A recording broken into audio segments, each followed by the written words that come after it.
I was at that age that I had a dream. All my life, this remained deeply impressed on my mind. In this dream, I seemed to be near my home in a very large yard. A crowd of children were playing there. Some were laughing, some were playing games, and quite a few were swearing.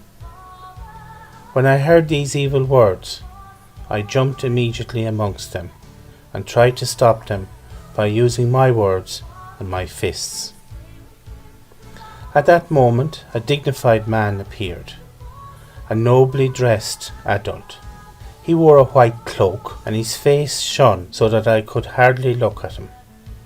He called me by name, told me to take charge of these children, and added these words: "You will have to win these friends of yours not by blows, but by gentleness and love.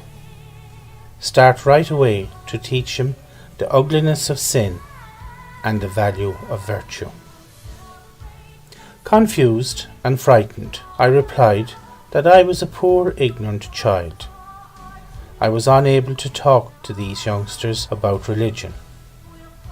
At that moment, the kids stopped their fighting, shouting and swearing. They gathered around the man who was speaking. Hardly knowing what I was saying, I asked, "Who are you, ordering me to do the impossible?"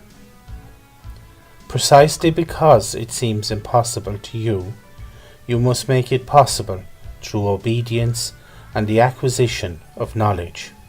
"Where, by what means can I acquire knowledge?" "I will give you a teacher. Under her guidance, you can become wise. Without her, all wisdom is foolishness." "But who are you to speak that way?" "I am the son of the woman whom your mother has taught you to greet 3 times a day. My mother tells me not to mix with people I do not know, unless I have her permission. So tell me your name." "Ask my mother what my name is." At that moment, I saw a lady of stately appearance standing beside him. She was wearing a mantle that sparkled all over as though covered with bright stars. Seeing from my questions and answers that I was more confused than ever, she beckoned me to approach her. She took me kindly by the hand and said, "Look." Glancing around, I realized that the youngsters had all apparently ran away.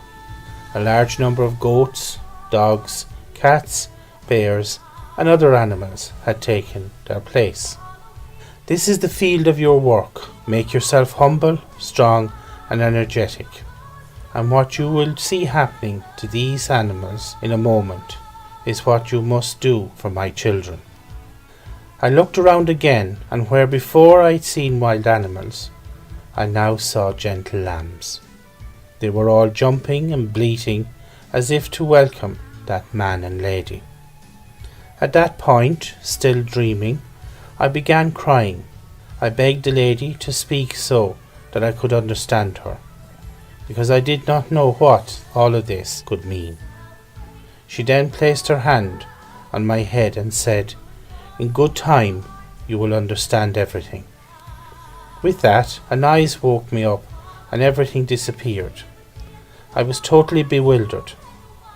My hands seemed to be sore from the blows I had given, and my face hurt from those I had received.